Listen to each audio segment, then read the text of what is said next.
budget would be. I got it. Yeah. Right now, it's 700 grand extra this year. Just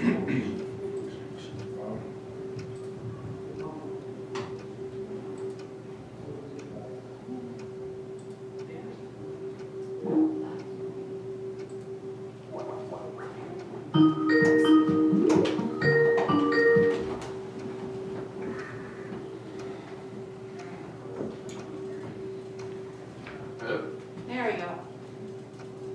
Can hear you now. Either Jordan. How's it going? Nice, and yourself? Fantastic.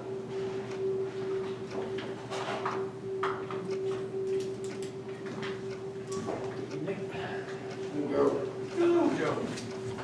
Mike, you got the podium. For me? Just for me, thanks. I'm not using it.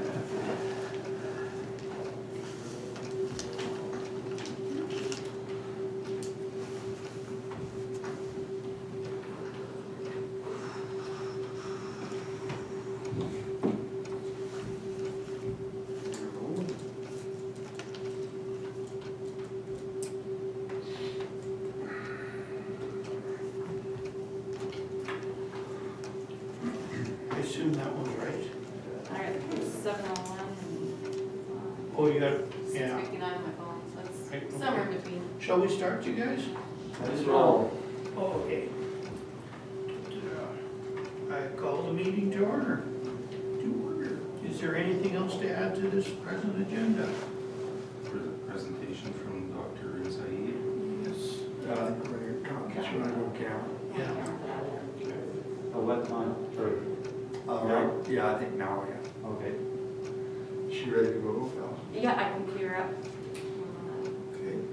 Sorry, people, you're gonna have to leave the room Okay. when we, because this is in camera.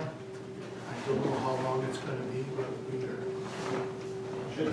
Yeah. Call you back This is in when because of it's that done. COVID stuff. Oh, yeah. Yeah, no, all good. You don't mind? We'll have to get you to step out for a minute, Joe. Okay, please. It's the only time we could get the good doctor on, so. I think. Okay.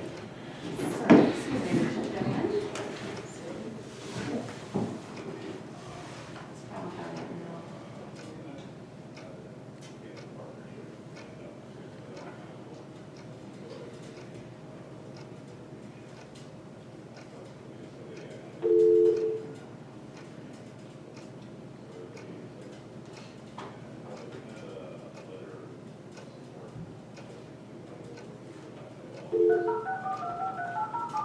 Do we need to dial anything anymore for people?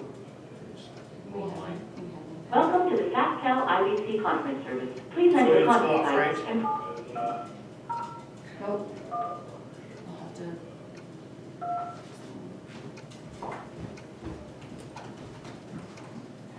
that is not a valid conference ID. Please enter a conference ID and press pound.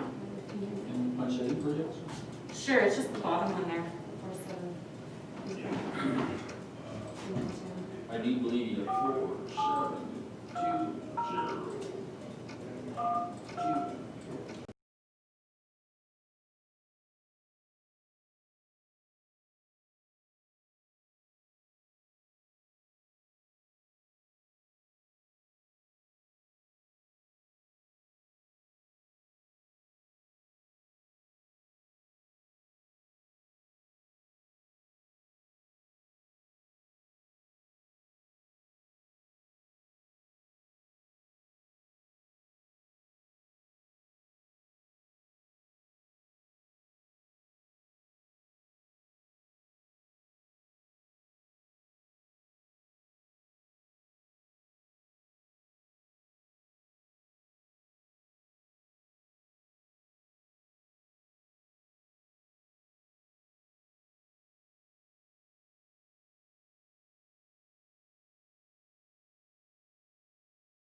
Sorry, people, we could not get a hold of the other parties. Oh, that's. If we do, we'll have to ask you to leave again. That's quite a lot. Okay. Start or? Yeah. Okay, delegations is first. Needed a motion to adopt the agenda? Yeah, I think No, we should. there's no motion. Oh, No, you're No, in it's the just- whole. Yeah, the whole, yeah. This is the order you just. So the first thing is delegation on the lot. Joe, you are first on the agenda. Well, thank you very much. I should say Mr. Rubiski, not Joe, sorry. And I get the podium, right. If you want to. Okay, thanks very much for your time. I'm just here to respond to a letter that I received from following the September 23rd meeting. And before I make a comment on that, I just want to update what I've done since I was here in June. Shortly after I left here, I contacted the municipal office here in the Ranch and asked them if they enforced the act, which they said no, they don't, and suggested I go to Ombudsman. So I went to Ombudsman, and they do corrective action. They will come and investigate and look, but they will not do anything that will fix the situation. I then called the RCMP and asked if there's something that they would do to get it to the Crown or to Queen's Bench Court. And I did get a response 2 weeks later and said that they felt there was an avenue to take it there. And I did a statement with the RCMP, and I also supplied them with a copy of the administrative report that council was given in regards to the infringing of the Northern Act, and also included the most recent sale that was done in that area. And while I was waiting for that, I contacted SUMA to see whether there was anything that they would get involved with, but they said they didn't have a lawyer on staff at the time. So then I called New North to see if there was any avenues that they had, and it was suggested that I give one of the deputy ministers a call that's been involved quite a bit in the North. And after a good discussion with him, he suggested that I should do a petition. So he called the Orange office, and I got assistance with the Orange office to draft the petition that I went to the community with. And I'm assuming that they would have followed the letter of the law, and I'm very surprised that that's being disputed. So I started my campaign. I initially did it on a casual basis, as you meet somebody and you talk and you sign it. And then I realized that wasn't materializing quick enough, so I started to do door to door. And there were, on average, I was over 90% sign up at the door. There was some nights, there were a couple of nights on a couple of streets, it was actually 100%. People were very concerned about what had happened here. And the three responses that I got, the most important one is that the council should have followed the law. That was the most important to the people that I talked to. The second was that nobody else got a chance. It wasn't offered to anybody else. There were other people that had told me on the path that they come in and inquired about land and said there was nothing available. Well, yeah, nothing that's surveyed, but you know, I guess the same thing could have been done if they were told. And the third thing was the precedent on land values. You know, we were concerned about, well, why should I pay $40,000 for a residential lot if you can get 6.2 acres for $1,000? So those are really strong statements I got from the community. I got 502 signatures, and I could have very easily, if I would have put the time into it, because in the summertime, you go down the street, half the people are home, you don't go back there, you go on to the next street. And I could have easily had 1,000 signatures, but 90% I easily could have 1,000 signatures. Very strong message for council. So what did council do? You send it off to a lawyer and look for a loophole. You spend more money on legal fees than you got for the land. That's very disrespectful to the people that put you here. And that's all I can say on their behalf. I really feel that if you let a lot of people down with this deal, because it's going to set a precedent, and it's going to be very hard to to get real value for land down the road. My suggestion is that an attempt, part of the petition said that SAMA would set the market value for the land. And I don't know whether SAMA's been in to assess that land since it's been surveyed or not. I haven't had a chance to do it on my own, and I don't know. Maybe that's where the town may start and just say, what is the value of that land? So I'll just leave it at that. Thanks very much. Thank you. Any discussion? To be honest here and fair, Joe, just so you all know, I also signed Joe's petition. So if you think I'm in conflict, say so. I don't think I am, but. Any discussion on this? Are you expecting anything from council? Well, I was Council, are you asking, or are you just? Well, I guess this is the second attempt at asking council to do something while we still can. We're not saying that the next council can come along and they could actually deal with it. And the issue that is still, the only reason it hasn't gone to Queen's Bench Court is the fact that it's at the Crown Prosecutors and they haven't had, because of delays in court, it's in the lineup to go. So I think, you know, the right thing should have been done, and like I said, this is my second attempt to get it, to try and get it right. And I guess I'll leave it up to. Is there anything that you can share that was not in camera? No, it's Mr. Hordesky's provided to the council, and Yeah. that's where the matter sits, I guess, unless council decides to do anything other than what was done. The purpose is to ask questions of clarity in accordance to your procedural bylaw, not to debate the matter, but if there's a question that you have, then of clarity, fair enough.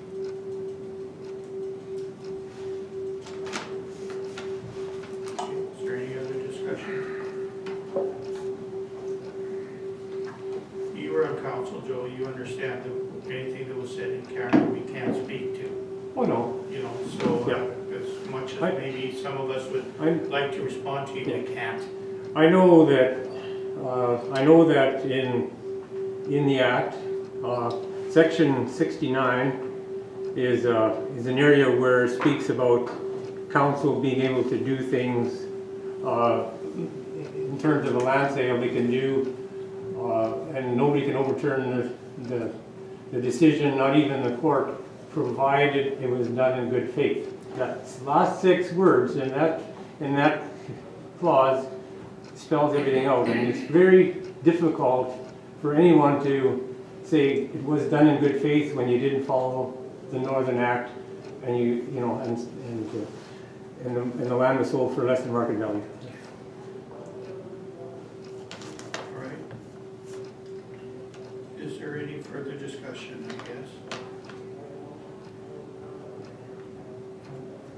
And if it's not a problem, I'll stay for a few more minutes, just see how, a refresher course. No, I'm just kidding. Thank you for your time. Thank you very much. This is probably a discussion that we will have at the end of council in some way, Yeah. but it's our in-camera. President's request. I don't necessarily expect a response, and I know that. Yeah. Yeah. Not sure. Okay. Give you the delegation. Yes. Okay. We have a second delegation as well. This is from Men of the North. Yes, Tansa. Hello, everyone. My name is Christopher Morasti. I've been with Cameco for over 6 years as an underground heavy equipment operator. I recently started a nonprofit organization called Men of the North Support Group Incorporated, which is about developing ways to assist men in healing in the province of Saskatchewan. In northern Saskatchewan, there isn't much programming and resources available for men to heal from our past life experiences.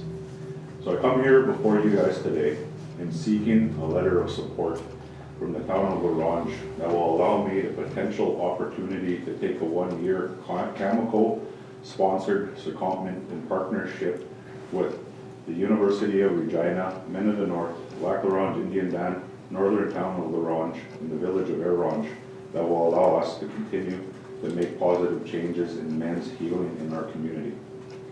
With our business plan and partnerships with the U of R research team, and the potential partnerships with our tri-community and Cameco, we will bring to light the direct needs of men's healing initiatives in northern Saskatchewan.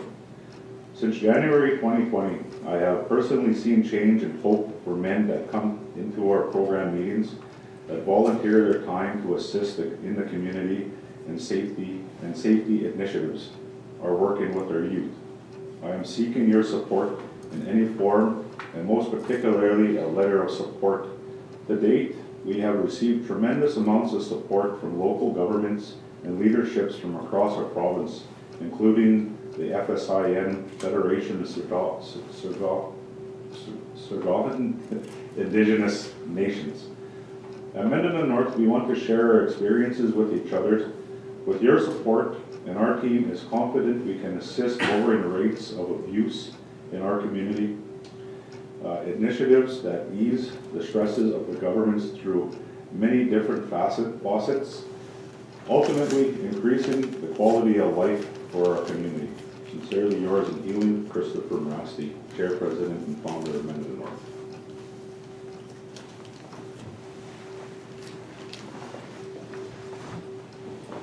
Is there anything else you would like to say before we open it up here?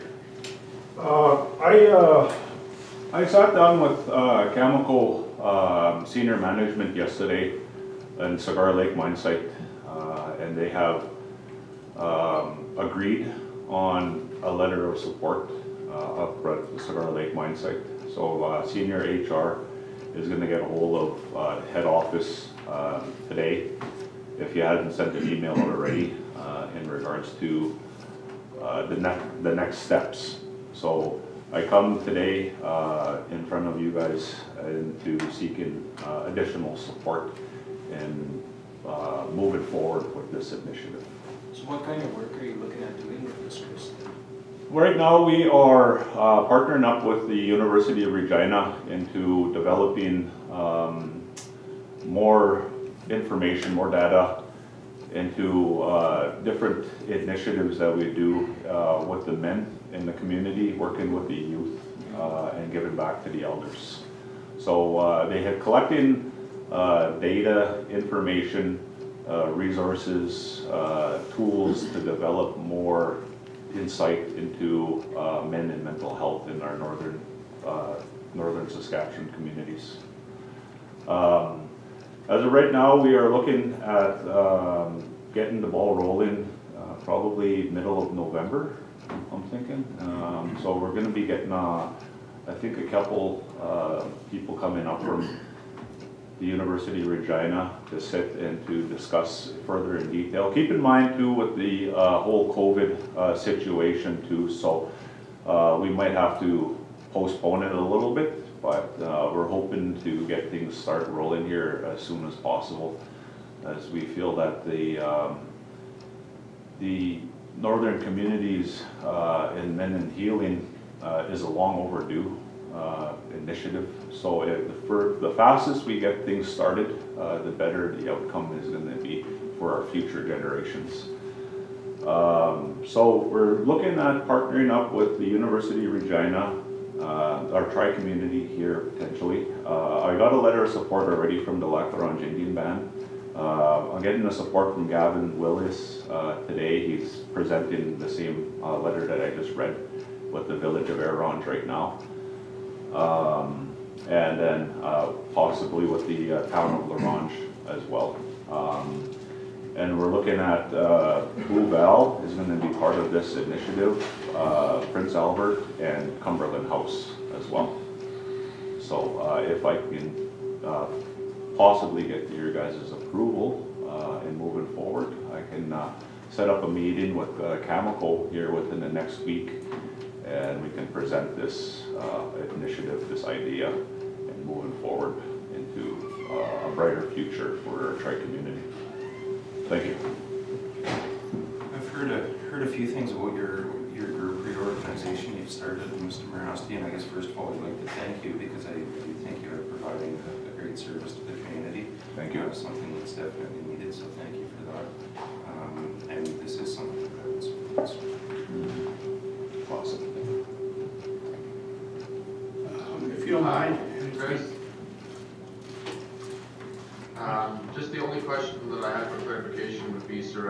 the partnership with the Northern Town of Orange.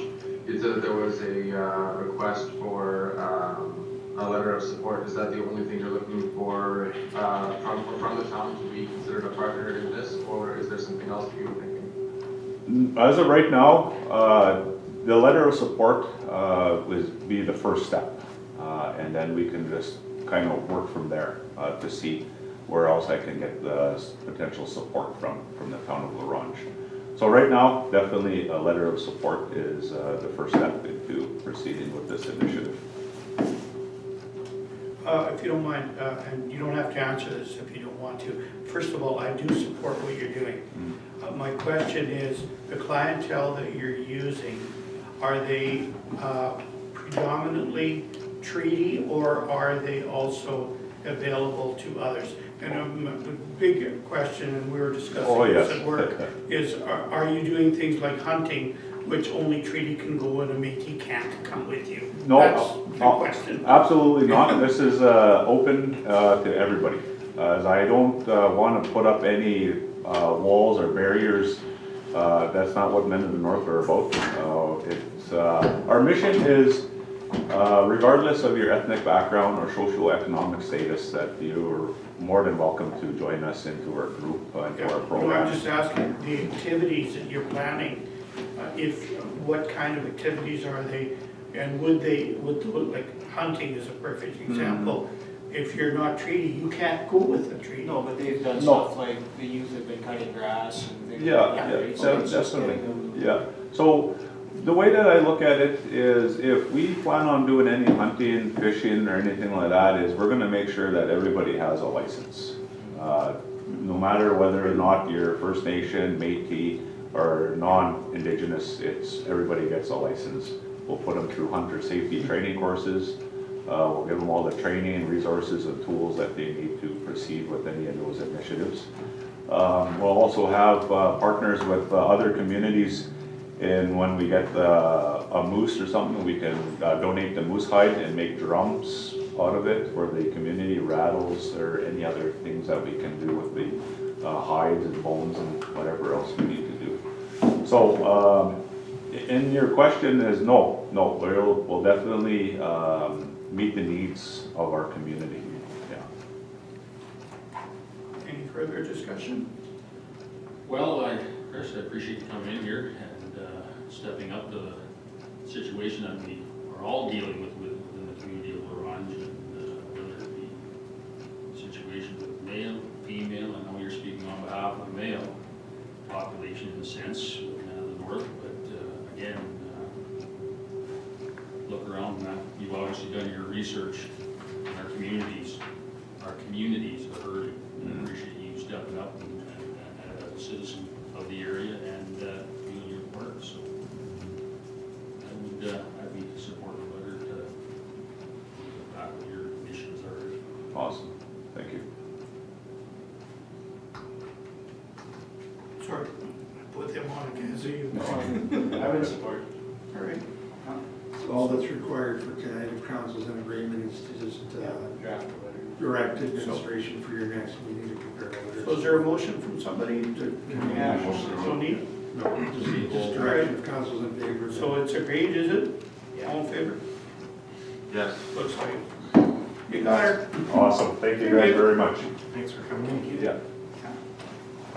Good luck with it. Yes, thank you very much, and we'll be in touch, and we'll definitely be working together into creating a brighter future for our community. Thank you. Awesome, thank you.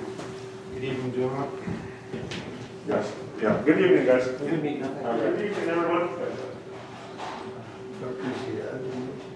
I sent her a message, I haven't heard anything back from her yet. Do you want to try the phone again? Sure. Sure, if you want to try. Nobody in here. Try it. You want Just rattle them off.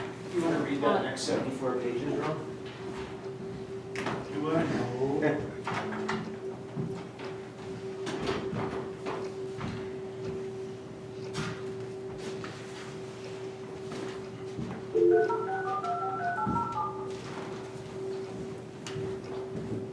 Hey, are you coming to join Welcome us to today?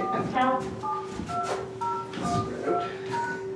You will now be placed into the conference. You are the first participant in the conference. Student. All right, okay. You're laying on the couch in there?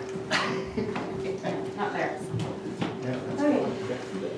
Next on the item is the CAO's report. You want to brief it down? Well, no, we don't actually have anything to report No. to council in our activity reports. It's normally the last meeting of the month, so we can move on to the next item. Personnel policy is next. It's pretty long, actually. Yeah, we'll give you just a little bit of background. I think as council is aware that part of the reason we were engaged was to undertake this review of personnel-related policies. And through our review, I guess we did observe a number of areas of concern that the way that the existing policy were either crafted or bundled together were concerning, I guess, in terms of just the staffing situation, in terms of the flexibility that it did provide. In some cases, there were other elements of non-personnel policies that were kind of identified into the personnel policy itself. Like purchasing was engaged in that. Other pieces were in there that really kind of didn't make any sense. So this takes that out of that for the most part. In many cases, we found in reviewing and researching and then presenting this final document to council, a lot of the current policies that you had in place either exceeded the minimum requirements that were defined by legislation or were just unclear or ambiguous, which really resulted in differing interpretations by different people, and in some cases just simply contravening legislation. And there are a number of changes that we're making, as you're aware. We did, as part of our review, we did meet with individual staff and did provide them notice that there were going to be changes certainly forthcoming. We were general and haven't provided absolute specifics, but we did provide notice that changes were going to be in place. As an example, the procedure for the annual performance review, you've already approved that. That's taken outside of this and is a separate policy. In effect, because of where we're at, what we normally the policy should be coming to council one at a time, not en masse, as was done and is done. But because we started this process with this council, we felt it appropriate to bring the changes back to this council rather than one at a time. So that's the reason why you've got it kind of in the form. Just to kind of highlight some of the other changes, where Northern Leave, where it's more clearly defined, and there is a shift from the current form in terms of the number of days available per employee and the ability to carry over. But the fact is, for every existing employee, nobody loses what they have. And as the spirit, because of the situation that was there, so if you're a long-serving employee and you've accrued, obviously the intent here isn't to take anything away, as we said, right, even on other matters. Vehicle use, that's shifted, it's shifting away. We have now involved our auditor just to make sure that we are following the CRA guidelines, and there has been some documentation that staff are kind of engaging with on personal use of vehicles. That is a noticeable shift in this policy. Pressing necessity now is defined and will be used. Sick credits will be used rather than a separate day off, which I think should have been the spirit of what was there, but that's not how this was being done or was being used, so we have shifted that and corrected that. Sick leave is being capped. There were no caps on sick leave, and those are being capped in your existing document. So if with that happening, is that from this point forward, or is that January 1st? Yeah. But what does that do to people that have a lot already? They lose them? No, I don't. I'll let you. They will burn those days off over time, and then when they But hit they can't accumulate anymore? They can't accumulate them. All right. Yeah. Yeah, it wouldn't be fair to take them away. Yeah. Probably one of the more significant areas in our view was the whole matter of overtime. The way that the previous policy was in play, that management staff were eligible for overtime, and that has been corrected in this policy and in the new job descriptions that are in play. There, as you know, when you did review that, there's other elements for time in lieu, possibly for those that do work in situations that are extraordinary. We've also corrected and defined on-call and standby, and part of what we've done is to, the spirit of that is to not eliminate overtime, but to manage it more efficiently than probably was done in the past. And that was one of the things that we did notice, that there were a lot of cases of overtime that really were controllable, and we've tried to deal with that in this as well. Some other changes, I think just defining what immediate family was. As council was aware, and we've advised staff, removal of the outside employment option. So when you're employed by the town of La Ronge, you're expected to dedicate your full time to the town of La Ronge. We've removed the earned day option off.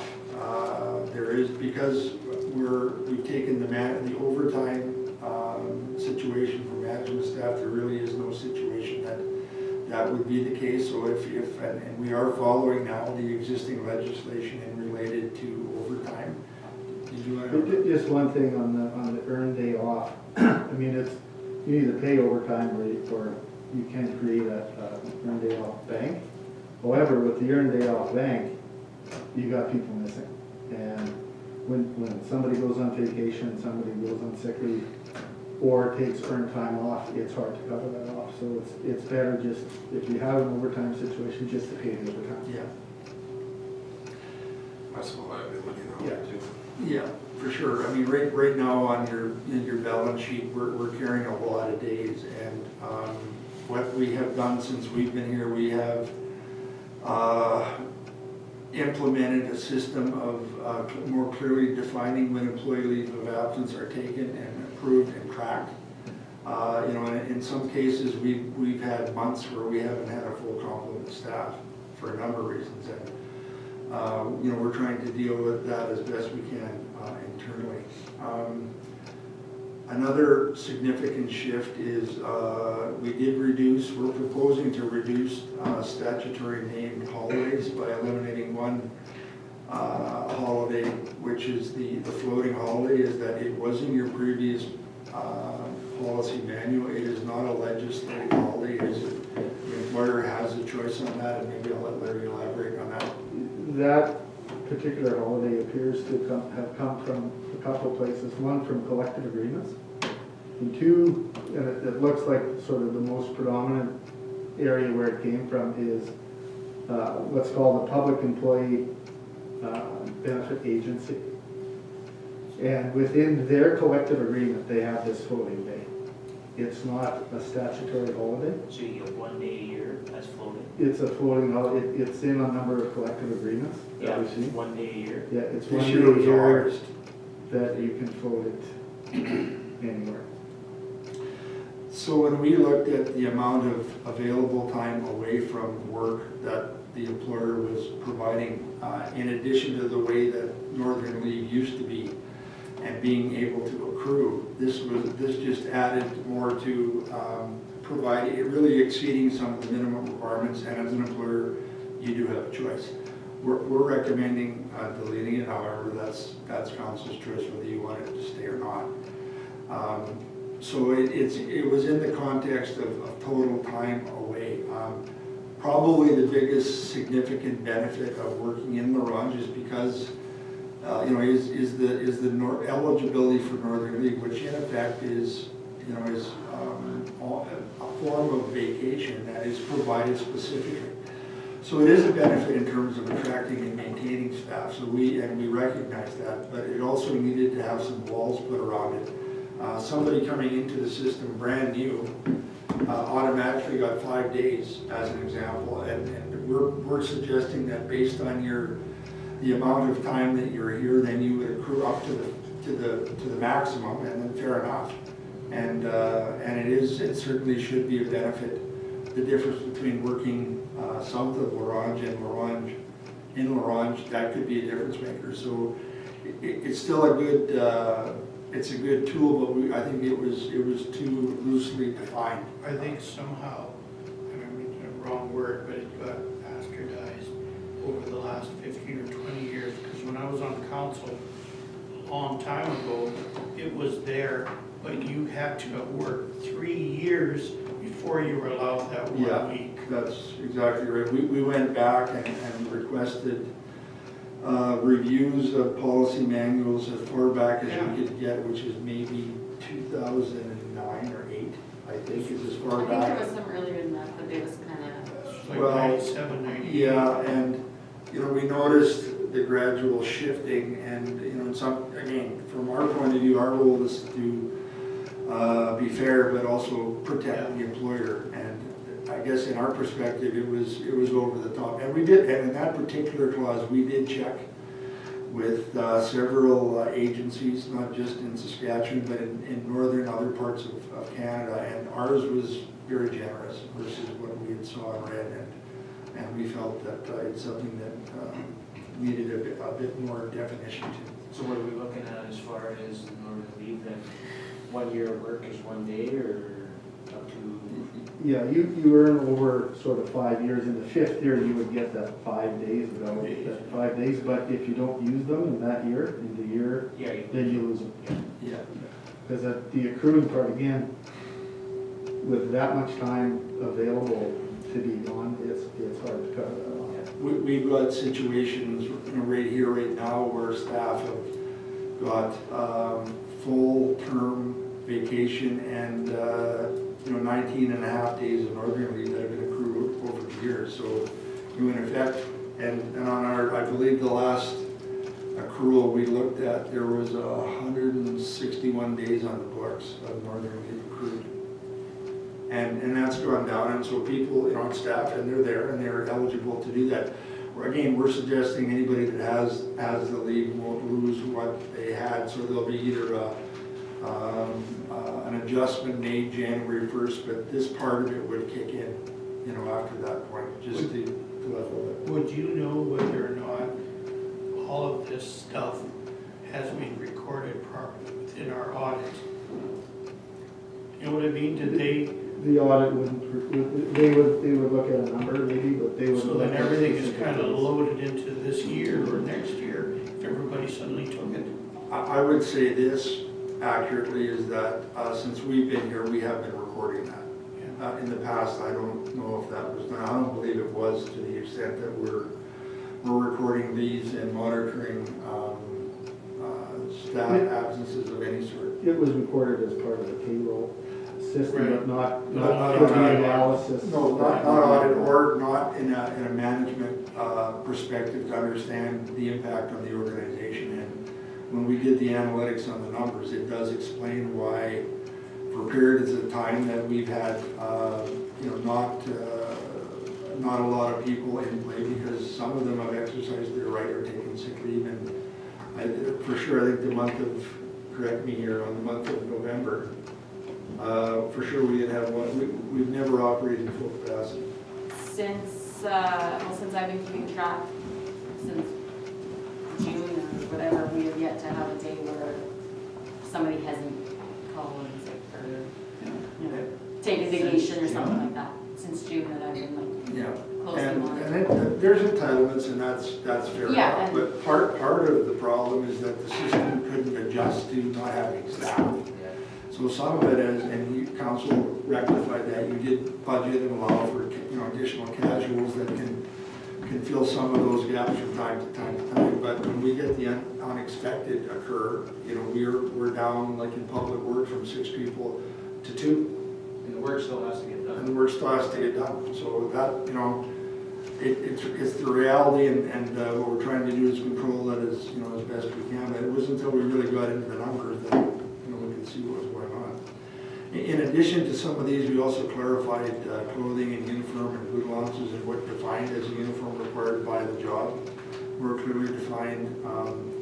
The things that we've added that were not there that we feel good employers should have is a fraud policy and a whistleblower policy. Maybe let Larry elaborate a bit more on the purpose of those two policies. and why they're important. The fraud policy is, it's obvious. The whistleblower protects those that see, whether it's council or another staff member or somebody doing something untoward or against code or policy or against the law, frankly. A way for them to report that and be protected. I mean, having said that, if you're gonna blow the whistle on somebody and you're doing it for untoward purposes, there's remedies for that too within the policy, up to termination. So it protects the whistleblower from reporting issues that are breaking code, again, whether it's council or staff people or CEO or managers, gives them a way to report things. Again, be cautious that, if you're gonna pull the trigger, you better be ready. Does the whistleblower policy have to be enacted as a bylaw in order to protect? No. Okay, so what's preventing you having a policy in place for whistleblowing, but you don't like this one employee who did that, so then you just change your policy? Well, I mean, that's, I guess you could change the bylaw too. well, it's pretty But it's a little hard. But I think to me, doing that, knowing that you also have the remedy of through your code of employee code of conduct to deal with that type of behavior that's, isn't appropriate in the workplace. And that's the kind of thing that whistleblower policy protects the whistleblower from, is that I don't like you, so. The vindictiveness is, it should be balanced, and that's what we think it does. Now, was it normal for an hour 15 for lunch? Is that what we had before? That's what you had before. We didn't change that because it's been generally accepted. If that's something council wanted to do, you could shift that. Part of it, the other side of that is that we have not provided any notice to employees that was going to be under consideration. But if that's something council wanted to, we'd have to provide What's notice. the positive and the negative, right? If they're gonna work 7.25 hours, depending, or 7.5 or whatever it is, depending on what department they're in, then does that mean we're only working until 3:45 in some departments, or? Yeah. What you would likely do, in order to keep the access to the public to the office, is you would increase their hours by 15 minutes. So you would have that extra 15 minutes a day of cost. Because you have to pay. Yeah, no, exactly, yeah. So that's kind of, I guess, the long and short of it, and we're bringing this forward to council and recommending approval by council at the next council meeting. We've done three kind of major things here, Dean and Larry, with this. First of all, probably the most important one is bringing it into conformance with the legislature, which definitely we should follow.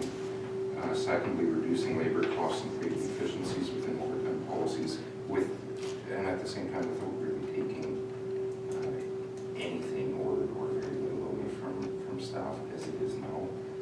And then also with everything else in here, it should positively impact the service to our ratepayers. So ultimately, I think it looks pretty good.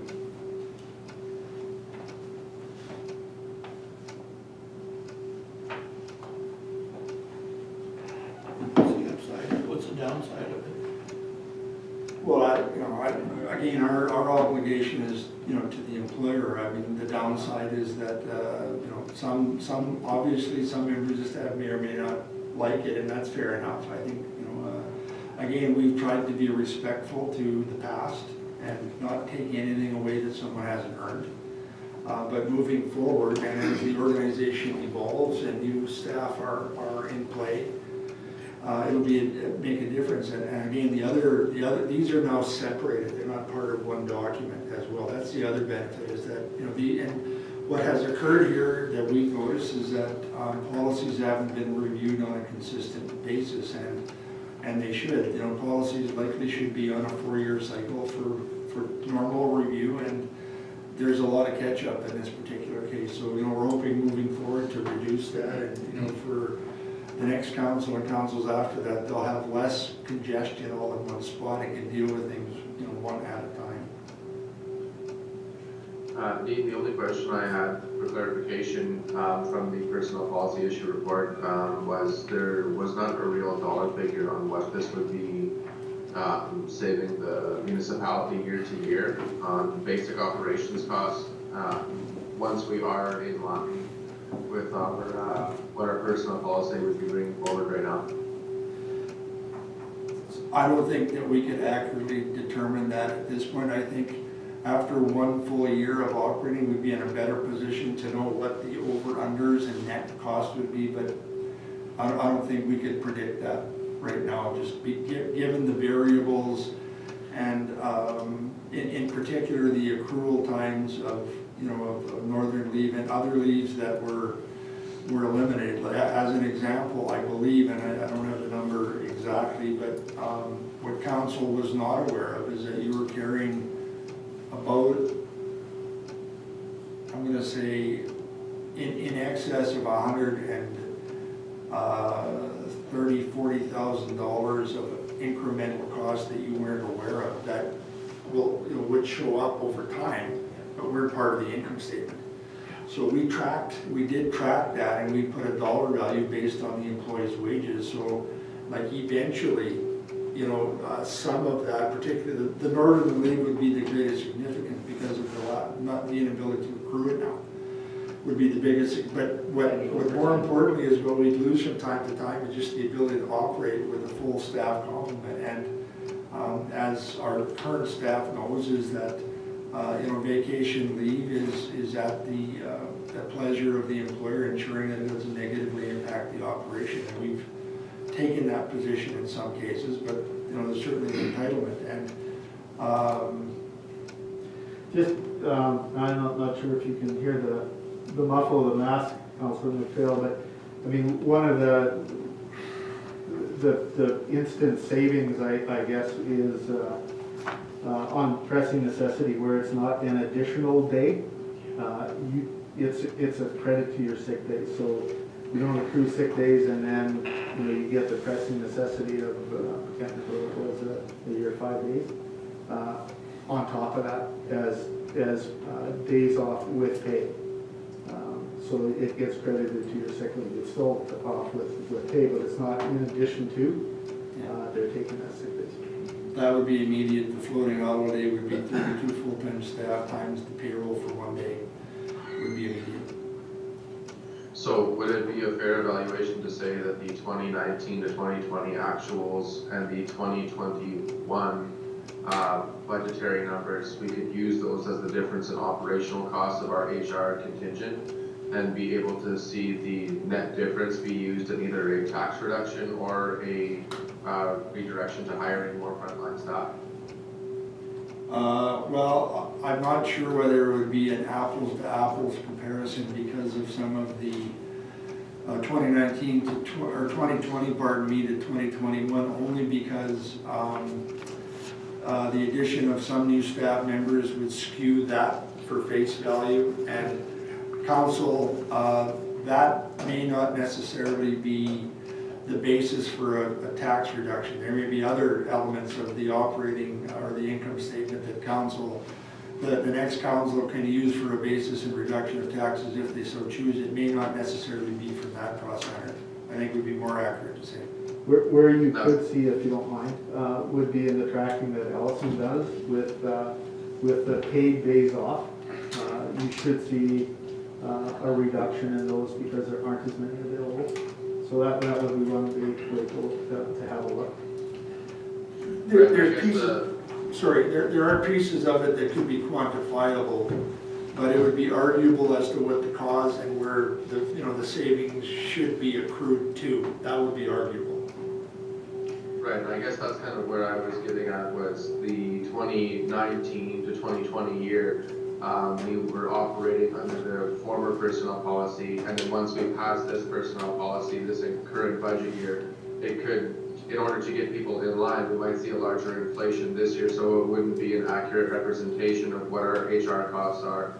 But then the budgetary number that we have going forward could probably be use to determine whether or not we are net 2.3 or 4% higher on our HR costs, because we should at that point have all of our senior executive staff replaced and have a full ship, if you will, by the end of next year. And that would give us a better understanding of where we can redirect those funds, or if we have to increase our value to the frontline staff. Well, possibly, because using your example, you'd more accurately know at the end of 2021, because you'll be operating, ideally with all the staff at the current rate of pay in play. Like this year you're not, and next year will likely be 2021 to 2022 will be a better benchmark than 2019 to 2020 in my opinion. Every year moving forward, there's going to be a better Yeah. benchmark, but really, it's not a fair analysis unless there was a total changeover in staff, which is not the case here. Yeah, and Because a lot of the staff that are current right now, which are all the staff that are currently not being quite as affected by this policy as if a new staff member were to join. exactly, and the other X factor is that based on the new salary grid that council's adopted, the over-under, in some cases, existing higher paid staff have left and come in at the bottom of a range, which will have an impact that had nothing to do with personnel also. So it's really hard to, you got to be able to compare apples to apples, and those assessments may not be exactly that. Have not some of these positions increased, the salaries increased instead of gone down? Yeah, that's outside of the personnel policy. I mean, I think, the over-under, we've discussed with council in separate sessions on that. And, again, the net effect will be more known in 2021. And part of it was absorbed this year, and part of it will be absorbed next year under a full staffing complement, which we haven't had yet. So it's not really apples to apples. Motion to approve this thing, or? No, just provide direction that it be presented to council by resolution that we approve the recommended as presented, if that's what the will of council. I'm in favor of moving this to our council meeting. The one thing about the policy, like it is lengthy, but it's, we don't know what was taken out. Like it doesn't give us, and I'm not saying something was hidden or whatever, but in the future, if you would, you're used to say this, now it says this, gives us a way better understanding, because it's like, this goes to next meeting and we approve it, but then when we get cornered by a staff member in the co-op, it's like, how come you took that out? And it was like, it's just, I don't want you to rewrite it. But in the future, it's like, it's nice. Used to say this, now it says this, are you in favor? Yeah, no, and I understand this is a massive document. It took a year to make the changes since we've been here, and I think moving forward now, again, you're more compliant in some cases. It's still a fair deal to employer to employees, and these can be peeled out one at a time. So now when there are going to be changes on a policy review, they can be tracking exactly what you're saying. Like this would have been 200 page. Again, there's not, from our point of view, there's nothing there, to hide. There's full disclosure. We didn't remove, or we've disclosed everything in the report, and we're quite open to, and we will be talking to staff about this one-on-one if they want to. That's fine. And you said there was staff input into this as well? No, we advised staff of the changes that were coming, and you had that right as the employer, and we've done that. And then after, if you're supportive of this, then we'll discuss it at management tomorrow, and then go from there. And any of those comments would come out before we... Depending on what they are, yeah, depending on what they are, yeah, definitely.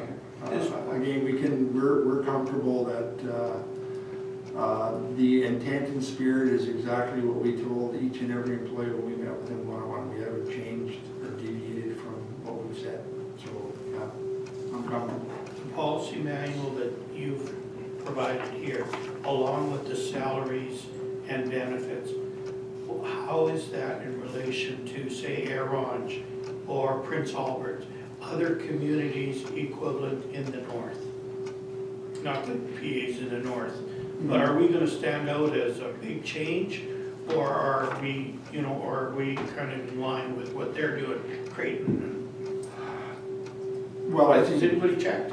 yeah, well, absolutely. I mean, we've done the market review on similar positions, and we didn't do every single position, but we did do tests on where they were. I'll give, as an example, I'll use the airport, is that we did look at comparables to other similar operations and where we were, and in some cases, in some departments, we found that we were paying above market value, and in some cases, we certainly weren't below when you looked at our total package. This doesn't jump in here, like, I don't think it takes us out of that. I don't know about what Aeron pays, because it's not as good a comparison pound for pound, because we have 32 full-time employees in different categories than Aeron does. Like, we're less of a good match for that pound for pound.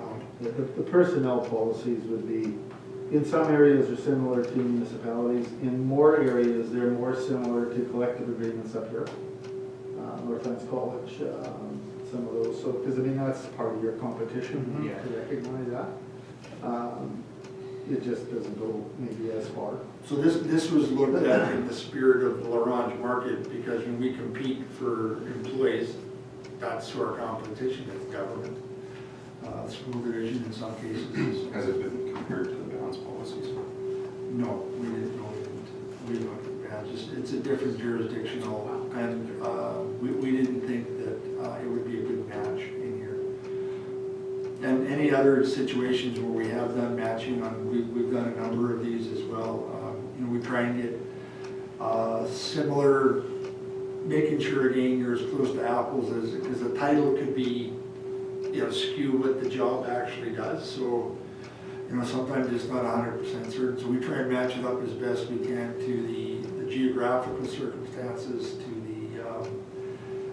the skills and abilities in the job description are a better match than, say, Laurent to that. Well, okay, let's just pick something like garbage. Aeron has a garbage man, so we have a garbage man. We all deliver it to the same place. Is that comparable? Could be.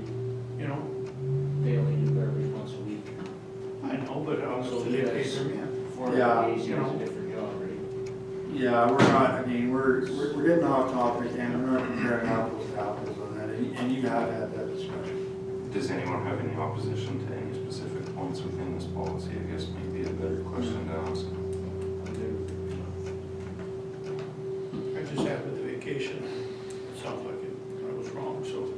Well, let's carry on then. All right, thank you. Next on the agenda is, what is that? Canadian Challenge Sled Dog Race. No, Yep. Yeah, no, it says, yeah, those are just headings. That- outside sources. We'll eliminate those next time. Okay, Yeah, Canadian sorry. Sled Dog Challenge. They do that every year. Yeah. I'll support it. As will I. We all agree. Okay, let's carry on, that was easy. Next one is payment issue report. No, No, Shoreline Wetlands. Number 11.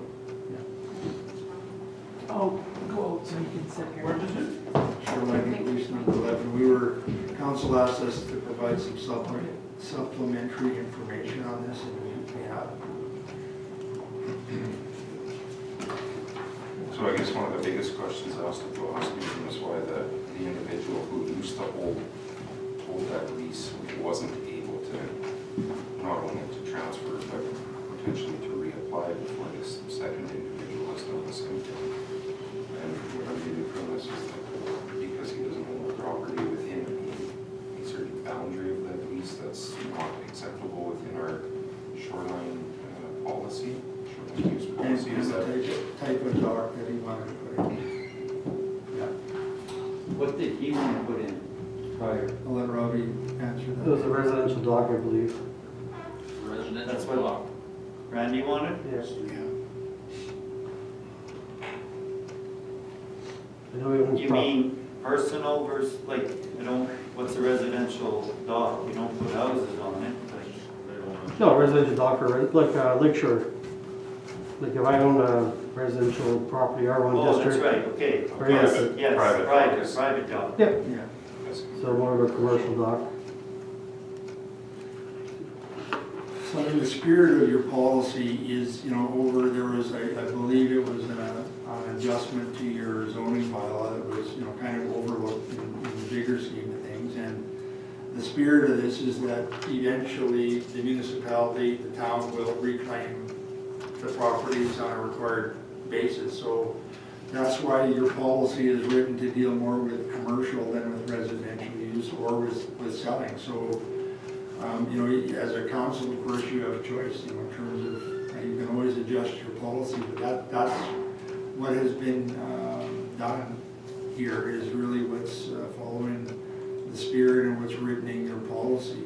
And that's why the recommendation was the way it was for the individual. And your policy doesn't deal with pecking order or who you have to talk to. Everybody, you know, it's communicated, it's online, that it's available. Anybody could have walked in here at any time and asked the same thing. And So that's have how it, it's have signed it on. out online, that it was up for lease? No, we have a shoreline policy. No, not that anything's up for lease like that. We don't market or advertise that. We just have the policy and that's it. Yours is silent. We don't do that. We haven't done that. It's almost like when you sold the property, that was. Well, this shoreline lease, I think, has been an issue ever since I started here back in 2014. That's why we had all these existing shoreline leases of 20 feet, 15 feet of shoreline, just existing, people just renewed. It wasn't until recently when people started buying other property and moving out, moving in, and transferring stuff, so we started looking at it more. It's really a long-term policy here, you know, over time to reclaim the entire shoreline as public reserve to, that's the spirit of what I read, you know, into it. And you're dealing with things on a individual and case by case situation, as this was, that was before your last meeting. So the recommendation here is to give him a multi-year. Well, we recommended last meeting that you approve the lease in conformance with your policies, what it is, that's all what the back end says. So what you asked us to do was answer the questions as to what you had, and we've done that. And our recommendation still is to proceed with it as presented to you. What are the fees associated with this? What does he pay? The thing is that I have to double check the amount in the show report. That's based on the square footage of, I think it's what, 5 cents per square foot. I think I want to say it's about $200. Yeah, there was two different rates. If it exceeded a certain amount of square footage, it was actually a higher rate of fee than what the smaller areas were. And the issue report is about $155.55 per year, not prorated. So 289 square meters is what was estimated based on aerial maps and what we had on our previous plan looked at the whole shoreline leases. And what would the term of this lease be? How many years? I think it's just a 1 year lease. It's a stand. Well, we typically just do a 1 year lease. 1 year at a time? Yeah. And they annually renew. Questions have been answered, thank you. So what's wrong with The just only giving question him one that I would lease? have is, does anything in our official community plan speak to shoreline development or shoreline leases? Well, that's why you have the policy, is that it was, I'm told before my time, somewhat silent on it. So this policy kind of corrects that over time. I mean, the only, my suggestion would be that if the concern of council is public notice of what's available, as leases become available, we could certainly review that if that's the will of, you know, and how people know when something is available. Because again, the way it's silent, and you know, we interpret that to mean first come, first served. And people inquire. Normally, I think in some of the inquiries since I've been here, you know, are either, you know, businesses or residential, more residential uses, which the policy is clear, is not, that takes away from what you're trying to do here, I think, you know, originally. Just looked at it, just looking at the policy, I mean, a lot of the existing lease, people had 20 feet of shoreline with residential property adjacent to the shoreline with municipal reserve. I think a new policy states they just need a permission. If they're just putting a dock on our land, we just issue a development permit. We don't need upland shoreline lease. Where this one here, was a request for an upland shoreline lease because you're using it part of your business. Just like in these upland shoreline leases, only a couple of those properties along the shoreline, along Orange Avenue, like Transwest and the condos there, I think have one, or I think that's pretty much only the few that I know of. I know there's another residential lease that expired and took it back and it's just sitting vacant, but the adjacent property owner just didn't want it. But they're within the limits of the personnel policy. The intent was to have, if you have a shoreline property, residential dwelling, you could have a dock. And that's usually what people just use for their dock. But there's these certain aspects where, this one here, I don't think there's any development on this shoreline lease. There's no indication of it, but. Part of that policy, I believe, also speaks to if you were having a dock installed or building your own structure. First off, like Robbie said, that there's a development permitting process to go through, but also that any other agencies that are involved, like parks or watershed authority or water security agency, are also advised and permits are maintained through those organizations as well. So I think it's quite unfortunate that the previous occupant of the lease wasn't able to leave it or renew it under different preferences. I think we did spend a whole lot of time going through a shoreline policy or shoreline lease policy some time ago, and we should probably follow what we wrote not very long ago. Just like that, I think the existing person owned an R1 district, right? Residential district, so that was the C3. And that was further up Finlayson Street. It wasn't directly adjacent to it, but I mean, it just didn't, I don't know, it was. There are going to be circumstances, of course, but again, you know, the spirit of it is to recapture it, and that's, I think, the policy's solid. Unfortunately, that's the way this would play out.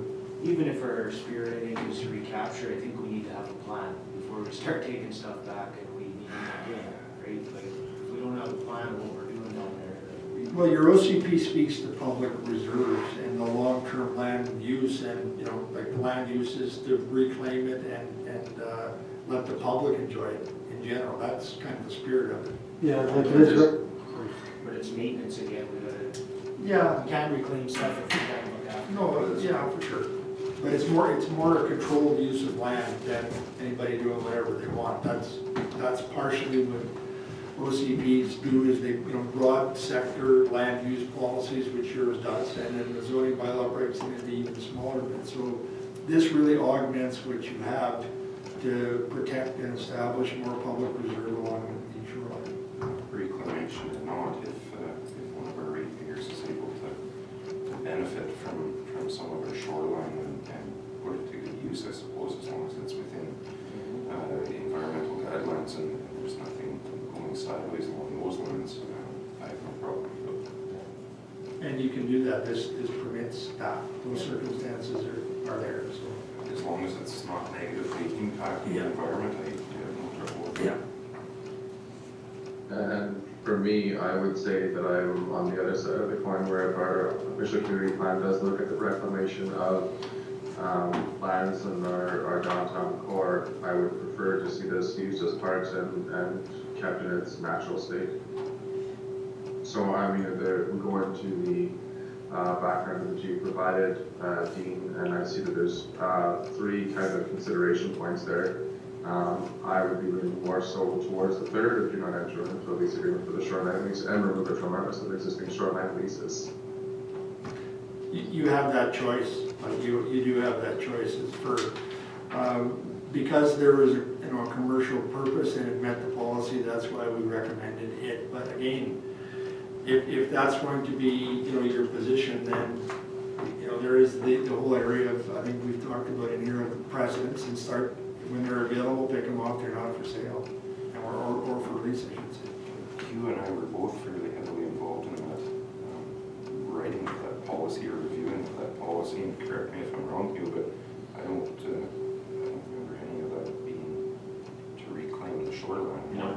More to have proper policies so that it can be monitored and enforced, or potentially properly developed, not to shut the whole thing down. As far as what I remember there, but do you recall anything different? And, Councillor McPhail there referred to keeping it in its state, well, come on, guys, we've come a long ways to clean up these parks, maintain these parks. So I would not be in favor of option 3. And again, providing the document that's put forth in front of us right now, are we not in a position of promoting business versus turning business around, away? So, again, I'm in a position of supporting this particular company of moving into the lease, entering into this lease. Supporting business is not providing a residential boat space on the shoreline. It's not residential, have you not been listening, Counselor? This is a commercial. Are we putting in a marina? Is that what's being No. established? Okay, so then it's not a business use. Yeah. I just said my position. Is he not using it for his float plane? From my understanding, your argument is, do we support business or do we support a single? I'll withdraw that use? argument. Those are, okay. Robbie, you just want to clarify what we had in the issue report for council, just for information. Say again? The use that the, Well, he said, he supplies the northern lodges, he flies out, hits the northern camps. He does use a part of his business, he does use it. He is part of Casera, so he does have those aspects, he could use it. I mean, he could also, I think he also lives on the property, he probably has a boat there too. I mean, but he will be using it for his business, I think. So, I mean, so is council in favor then of moving, like we had the issue report before council with the recommendation to support the lease request as presented, and is that the will of council moving into the October 28th meeting? I'm honestly right in the middle on this, I don't know, because I really don't know how the people feel about whether or not they want to reclaim that into an actual thing. To me, it's not really a commercial, because he's only had that plane this year, and he's got it stored anyway in another place, so. No, he was That's flying not it true. for 30 years. He just got a float plane, he He's just just got a float. float plane now. Oh, he Yeah, had a fixed wheel before. he had a fixed wheel before, So so, it doesn't float endorsements. yeah, Which is irrelevant. which is actually irrelevant, yes. Your choice at the next meeting is to get a mover and a second to support it or defeat it. Yeah. It's that simple, that's where it says for council. You don't need to decide, you don't have to agree tonight. I think it's brought before you for information. It will be put on the 28th agenda, and then council can determine their will at that point individually. The business that's right in front of the property that he wants to lease, have they been offered it? It hasn't been offered to anyone. It's all first come, first We just served. discussed all this, Ronnie. No, I know, but they haven't been offered. If that, I think I would change and decide how I would vote on this if I knew for sure that the business right in front. No, of we this just property- discussed it, moving forward, if that's what we want to do. So Right. within a 50 meter radius, then you go out to all the people that are affected and Yes. say, this is coming up, are you interested? Then you almost have a bidding war then, right? You would think, yes. So I don't know. That's a tomorrow issue That's right. outside of this, Yeah. but if the concern of council, and again, this is the purpose of committee of the whole, is to speak freely on the matter. If it is the will of council, then we would need some direction by resolution at the next meeting or somewhere down the road to say, to look at amending this policy to deal with how people access it or are notified the availability, because it's silent. So there's no question about that. So but if council doesn't want to do that, it remains as it is unless we're directed otherwise. Well, we've been through that. All right, so we'll bring that forward as is, and then council can decide what you choose to do with that. Then. Okay. But before we move to the next agenda item, I did hear from Dr. Zaid, and she's available to speak if you guys want to. Sure. Okay. Okay, I'll have to ask you guys. Thanks for the update, Ronnie. Good work.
we're at item number, Paymentus credit card service? Pat, Yes. Paymentus issue report, do you want to speak to that, please? Once you get settled? Sorry. Sorry, dear.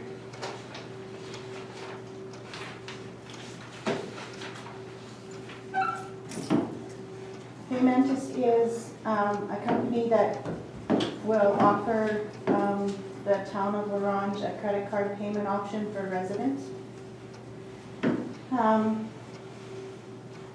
We currently have online banking, electronic fund transfers, automatic withdrawals, cash, check, and debit.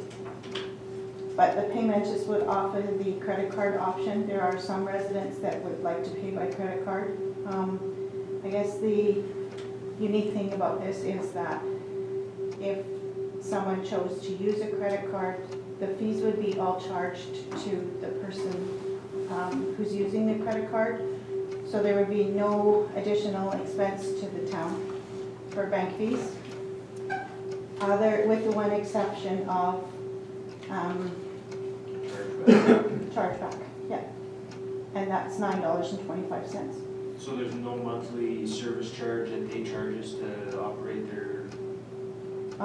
Just that they want you to commit to 5 years. But 5 years at no fees for us. Yeah, like, are they gonna change the term next year and then we have to pay, or, like, how long has this company been around? Like, do we know, they've been around for a while? Where you did the Yeah, research? they've been around a long time, and there's other municipalities that use them. And the reason they go that way is because there is zero fees it's almost like a utility, where it's user paid.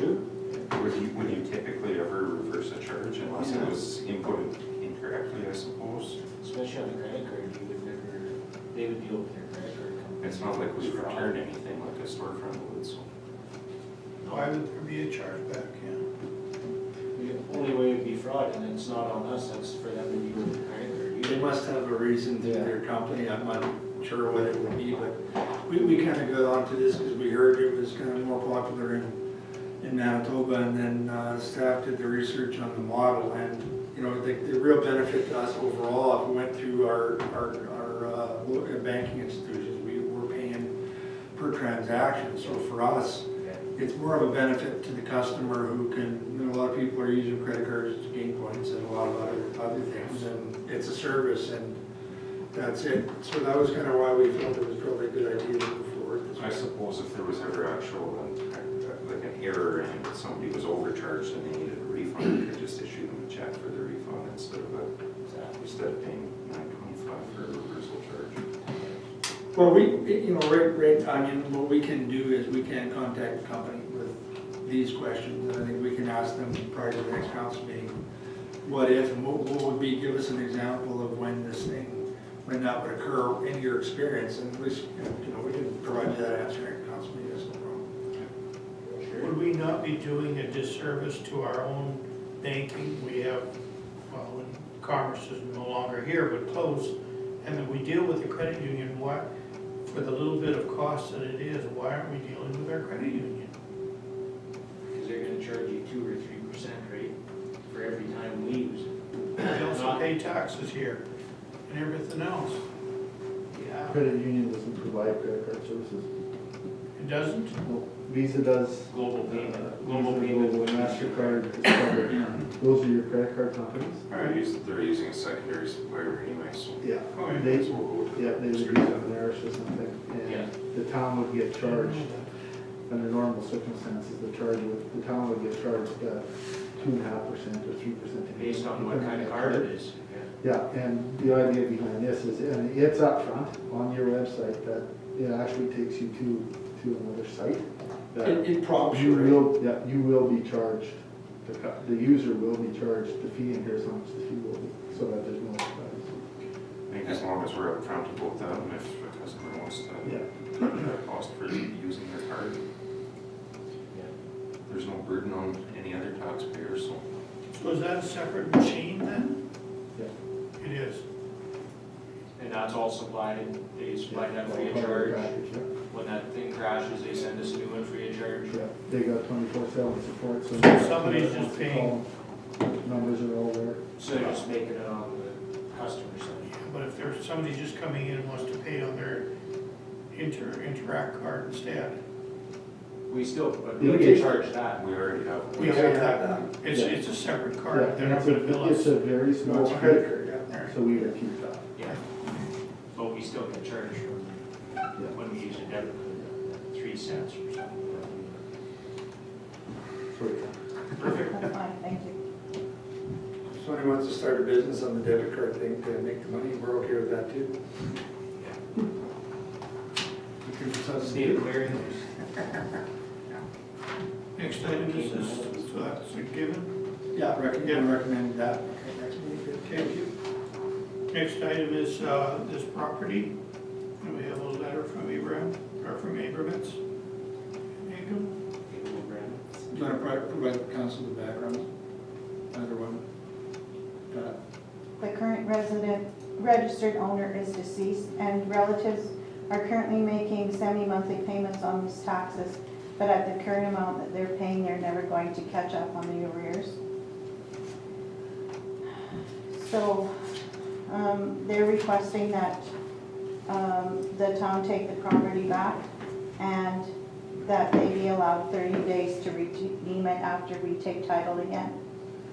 So I don't know how you feel about that.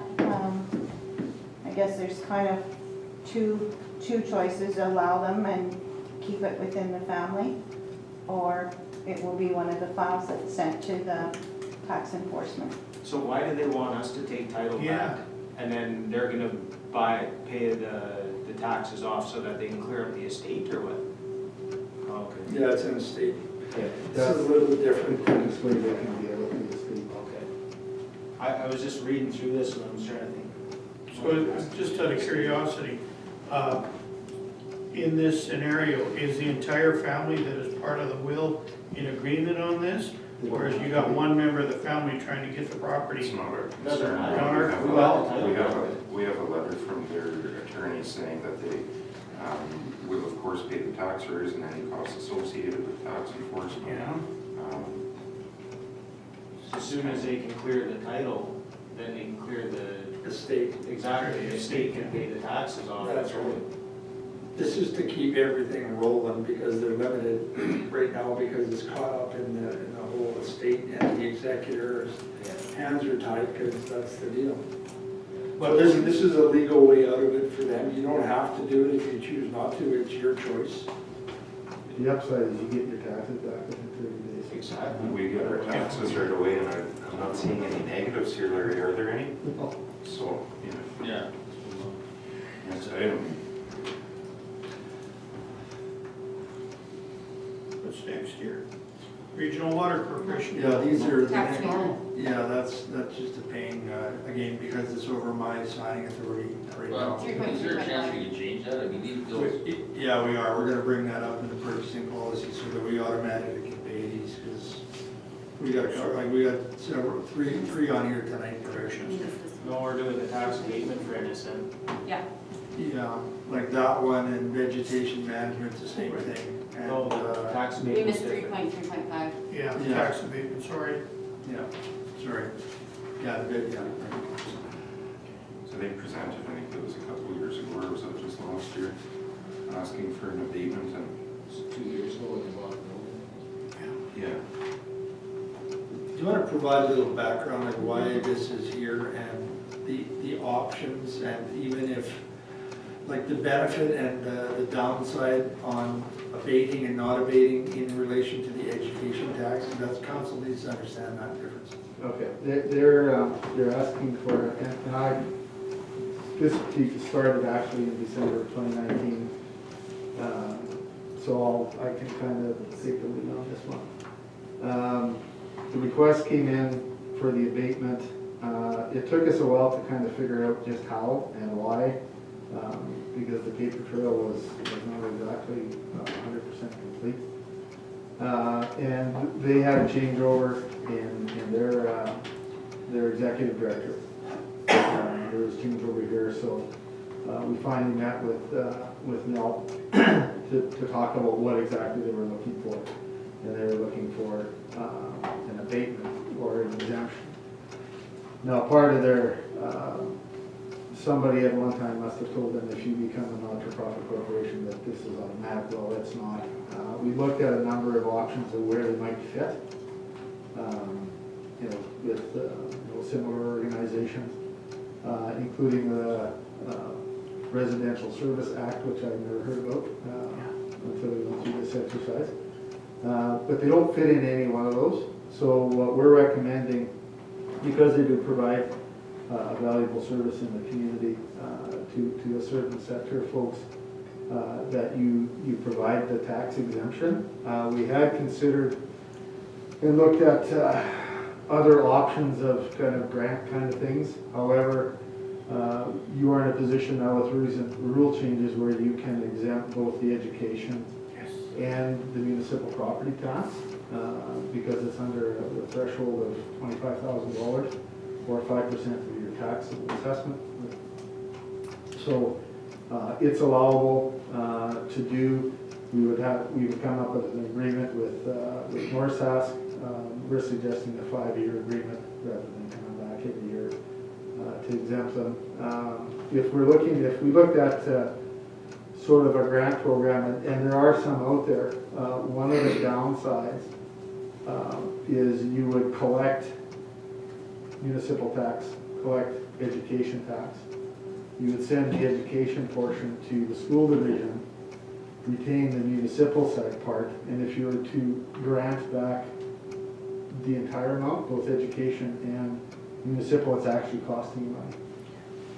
Costing you extra money that you wouldn't have to. This way, if you exempt the property, you're in essence granting them one part of it, and really the education system is granting the other part.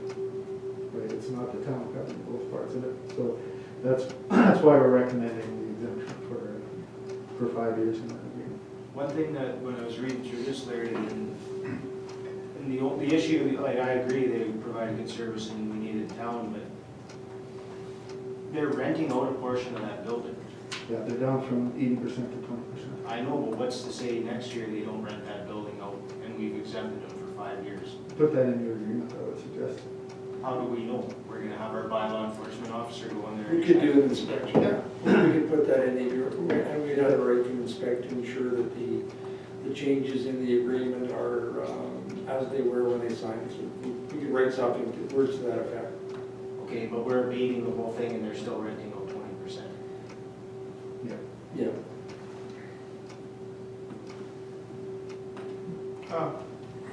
Mike, I'd like to add some stuff. First of all, I am in favor of giving this, just so you know. I was not the last time because they were renting out the majority of the place. They are incorrect. Well, something's incorrect in this when they said that they are actually a registered charity, not only a nonprofit. I do have this. There's a couple in town. I have the whole list. And Kikanak is one of them. The Pewaukee Women's Shelter is also a registered charity, which has property. It doesn't pay taxes either. And they also are a registered charity on top of being a nonprofit. So, I mean, I totally support this. But what I'm scared about is, and seriously, all those apartments around Kikanak are also owned by a registered charity. And so are a few others. So, it might come back to haunt the town, but there's also a limit on how much. Yeah, being a registered charity has really got nothing to do with That's that. true. But what I'm saying is that because, if we wanted to be honestly fair, Pewaukee and Kikanak both get it because we're registered charities. Well, no. Pewaukee gets it because they're actually under the Residential Services Act. So are we actually. No, we're not. Is there any other organizations that are going to fall into that I don't think so. that we need Not to be that I'm mindful aware of? of. Actually, here's the whole list, and the majority are churches and stuff like that. Yeah, churches. Yeah, churches don't fall into that. Right. We can't think of any that would fall. So into this it. isn't opening up to some other doors that we might know? Don't think so. I don't think so. Are you renting a portion of Kikanak out? only to another charity, Jim Brady. Our issue going backwards and researching this is that there really wasn't enough information or evidence as to, as to the why part. So like we've just taken it, it is what it is, we've accepted that and treating this on its merit, not trying to compare it to the other entities, but like Larry's right on the research side of it. So like the benefit is that you're providing it, and as opposed to a grant is the big thing. We're not, it's not a bracket. Kick and X exemption is very similar to this one. Yes. Well, I think we provide a great service in town and something that's definitely needed and should be supported. My own reservations with it, or I don't think it should be up to the municipality to support those services. Although I do support this, but I don't think it should be on all our ratepayers to provide that service. I think it should be on the province and the feds. And the only thing I'll weigh in on this is that I think that if we are in the business of helping out, whether it be charities, nonprofit organizations, or what have you in the town, that we would do that through a grant process where we can incentivize providing more services, or where we know where our dollars are going, a straight up tax abatement on a multi-year plan. We don't really know what that's going to do right now. We know the services that they provide, but we don't know what the abatement is going to provide in addition to what they currently have.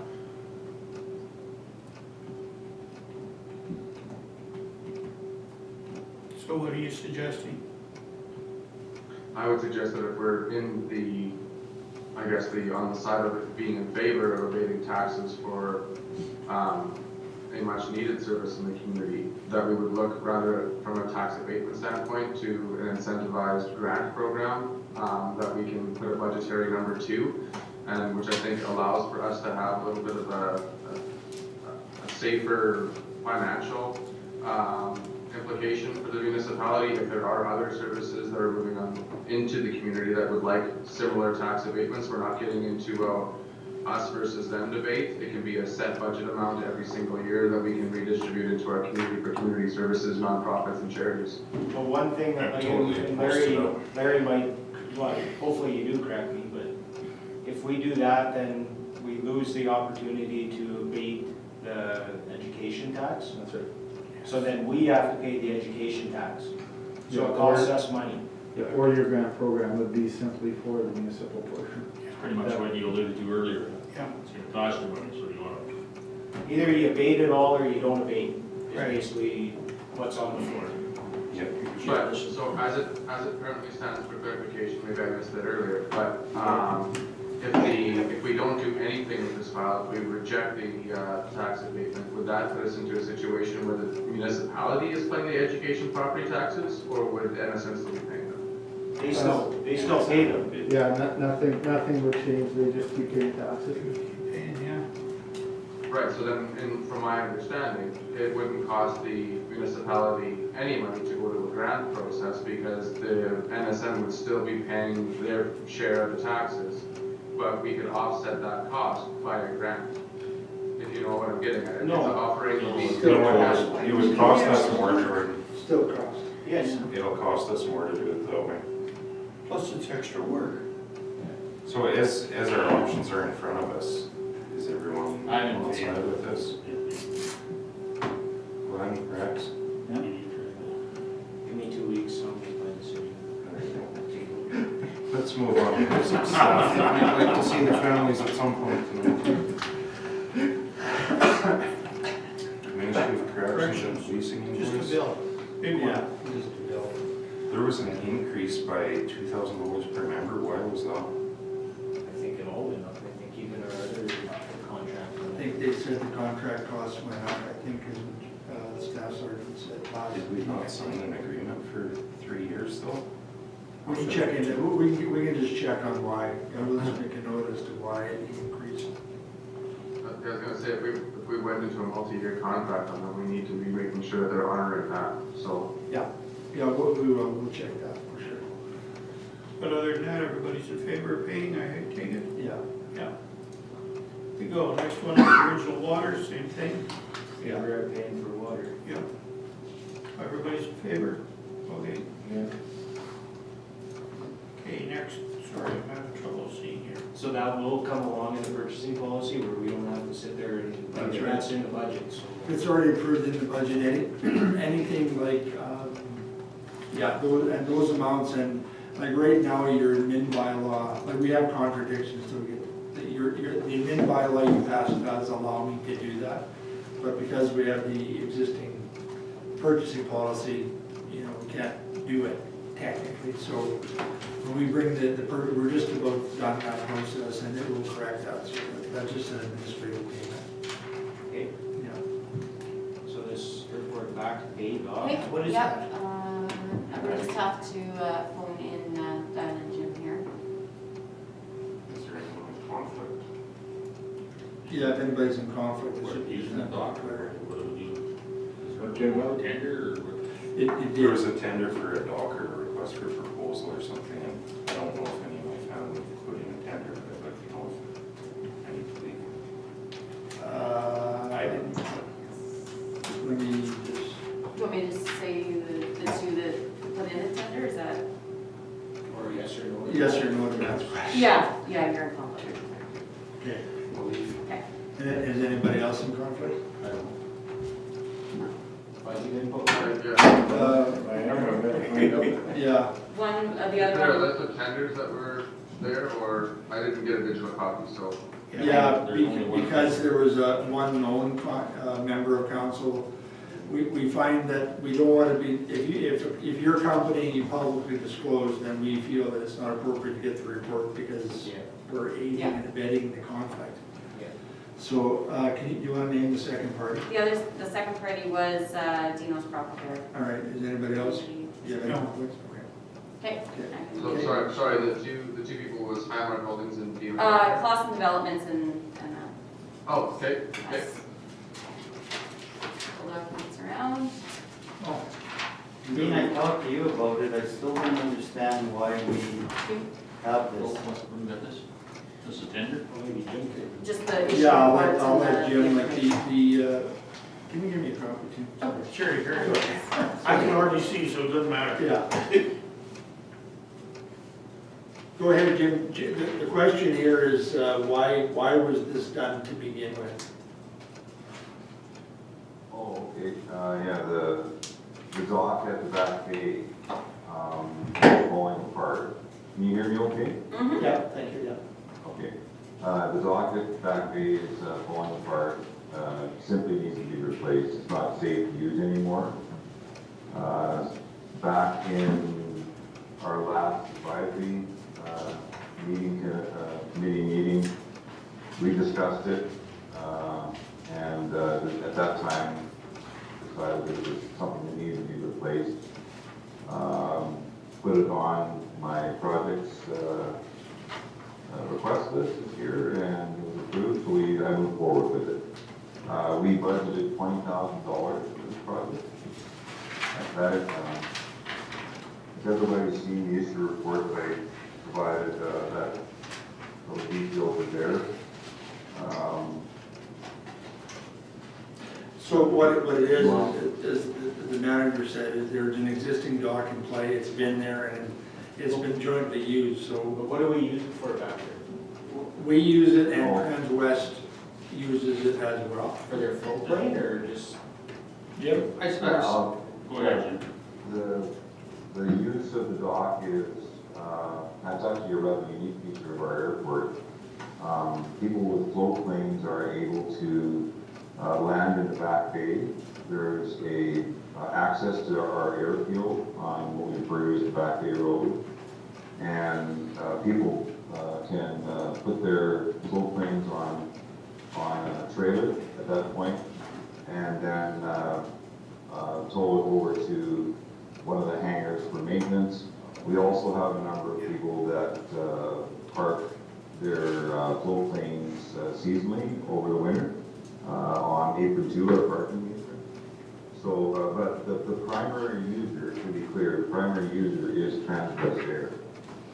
They're the ones that make the most use of it, but it is also used by other companies or private float plane owners. On our share of it, like how much revenue would we be making? Do we charge for this? We could charge for it. That last advisory meeting that I referred to, we discussed that, and Representative Transwest Air was there, and they committed to paying for half of it. There were 2 ways to go with this, because they're the primary user. Like they're like 90% plus, you know, the primary user. And they acknowledge that, and there's 2 ways to go. Either we pay for it ourselves, and then we charge a fee for service to Transwest Air for using it, or we ask them to pay a share, and they agreed to pay 50%. So that's the way we went. So is this the total cost then, or is this half? This is the total cost, yeah, And we're gonna get half of it back. Yeah. Part of this too, for council's knowledge, is to answer what Glenn's speaking to. I think this is one of those historical arrangements that have been out there, and I think it was in your budget process. There was awareness that the project was going, and for 2020, in terms of user fees, there was no discussion of user fees for it, and to my knowledge, in it. So, I mean, if that's something council wants to look at moving forward, it's kind of a tomorrow issue, and fair enough. But it's outside of what was requested and what we've known to this point. But certainly is, if that's something in the will of council, to look at a user fee, then it would be something we'd have to negotiate with Transwest if that was the will of council. What's the plan on when we're getting this done? Like, time is kind of the essence now. Like, we got 4-foot whitecaps out there, like, she's... Yeah, the tender package outlined that. I got it here. Just so I don't get the dates wrong. Give me a second.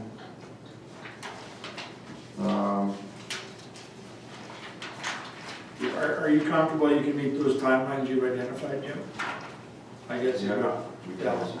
All quotes were to be in by September 18th, and the quotes were going to include two separate components, or quotes, I guess you could say. One was to prepare, build the new dock and ramps and anchors, deliver all that, the docks and ramps and anchors, and also to the hardware to go on your work by November 13th. We don't want to put it in until the spring. It would be better to wait, and just have it installed in spring.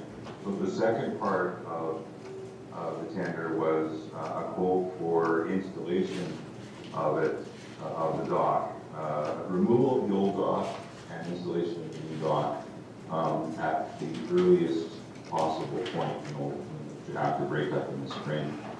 And if you have copies of the quotes there, you'll note that both companies provided quotes according to those specifications. So that's the breakdowns in the issue report there. You can see that Clausen Development provided 2 options. One was the traditional wood frame dock, and you notice there are point 1 and 2. That's the 2 separate quotes. The first quote at $18,000, for example, is for building the dock and ramps and all of the hard and delivering it to the airport by November 30, whatever that was. And then the removal of docking, etc. So therefore you have totals there. Almost $24,000 for traditional wood frame dock that Clausen Development quoted. The tender document provided specifications for building of the dock. It also included, what's the word there? The tender document includes specifications for a traditional wood frame dock, anchors, location, and hardware. The tender document also indicated that other dock systems would be considered. So you see that the Clausen Development second quote is for a can dock, modular plastic dock system. and the price breakdown is there for that quote.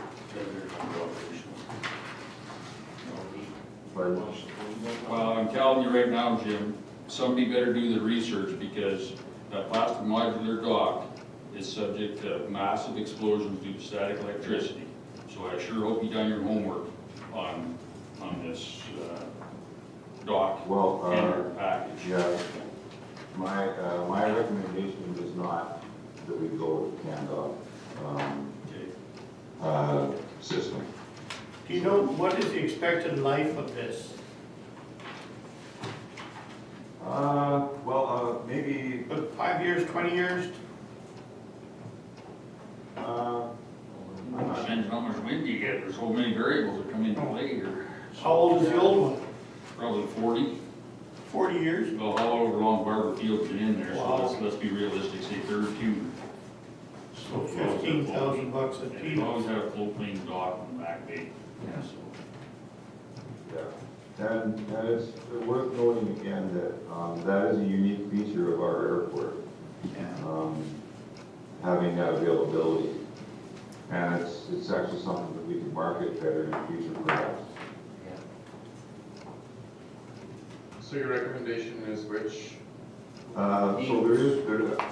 just quickly summarize the third quote, which is top repair and welding specification. BMO Crop Repair offered one quote. It is for an aluminum frame dock system. This dock system is according to the specs in the tender dock with two exceptions. Exception number one, the dock sections are framed welded aluminum rather than ACQ treated lumber. And I verified that the welded aluminum used is 2x8 aluminum tubing, 120 gauge, I think it was. Yeah. And the other exception difference is that instead of 4 16-foot sections, it's a quote for 2 24-foot sections and 1 16-foot section. So same total length. The dock is going to be 48 feet long. The docks that the other company gave us quotes for are also 48 feet. That's what we requested, and that's what we need. We're requesting tender document. You can see that the cost is considerably less for this dock system. In my estimation, by looking at, I've had a chance to look at one of these dock systems and how they're made. And in my estimation, with the price difference, well, as you can see, my recommendation at the end of my issue report is that the tender be awarded to BMO Crop Repair. How long do we accept this, move on? Yeah, We all agree? You just hang this back to Yes. just so that. If we need it. Yeah. And then you can have your copy and corrections, and we'll give them. Is anybody against, by the way? We can forward them back to you for council. No, all in favor then? Thanks, Jim. Thanks, Jim. Okay, have a good night.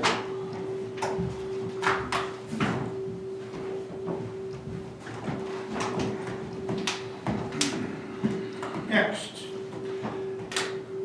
Vegetation, the same thing, it's over my signing authority, we did the work done, it was in budget, and just need to pay the bill.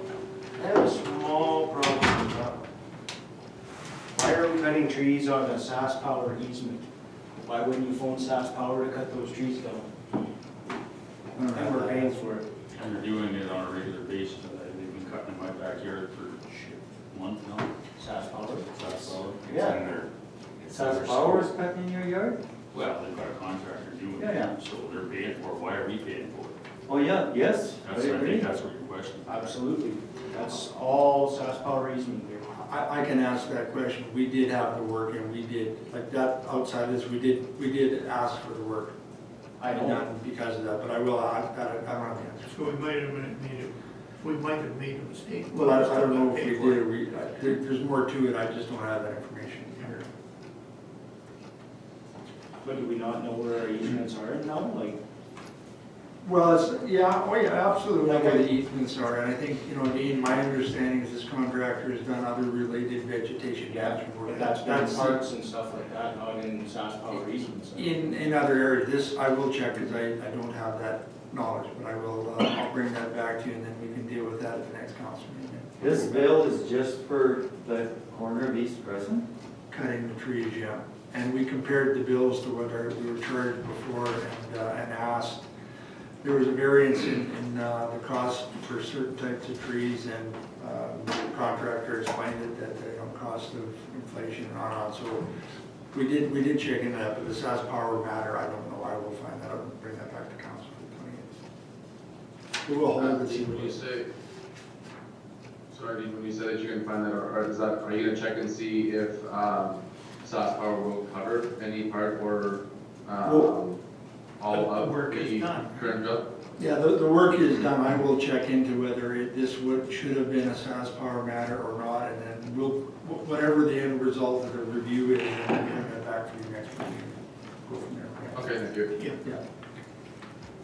Next item is operational health, or health and safety, right? Yeah, we do, by legislation, we are required to have an OHS committee, which we do, which is made up of employer, employees, and we didn't have any kind of walls around what that committee's mandate was. This just formalizes it, and then we also, council, about a year and a bit ago, engaged an engineering company to develop occupational health and safety policies, which have been completed, and we're reviewing those right now. It's quite a lengthy document, and we want to make sure we understand it in the context of what the obligations of the employer are.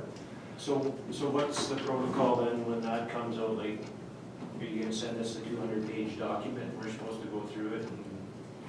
We'll synthesize it, but if you don't want the document, we don't have to send it. That isn't going to happen here for probably, we got an extension to the end of this year to review it, just because of through the OHS rep, because it's a pretty significant document in terms of size, and we don't understand it. Yeah. We got to make sure we understand it before we bring it to council and explain it. So each department will kind of have a look at it, and does it make sense within our department? Yeah, and practically, I mean, some, again, when you define something in policy, you have to do it that way, and as well, it also obliges contractors in addition to that, so it has an impact across the board on how the town does business, so it's a big deal. So if the town contracts something and it's on our property, then it's our site, and everybody have to play ball in accordance, so it's a big deal to review it. For the terms of reference, we're hoping you. Yeah, it can hold separately to, for the OHC, it's kind of separate from the safety manual that. The OHC there is to review it, and again, because we got it in the length of it, we need to understand it, and that's just not the case. That's outside of this stuff. So Is there last item. any concerns on that? We can bring that forward in the next council meeting. Okay, then last item, I guess we have to go in camera and back and leave Larry to stay. Sorry to wake you up. Thanks, Pat. Thank you. You need cigarette wrecks or what? What's that? You need smoke or what?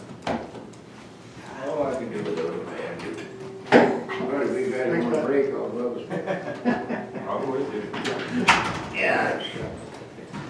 Thanks, Pete. You'll call me back. Well, there's no other matters before council, so you want to go on, you can't answer your. Should we just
on the footing, so I'm not trying to.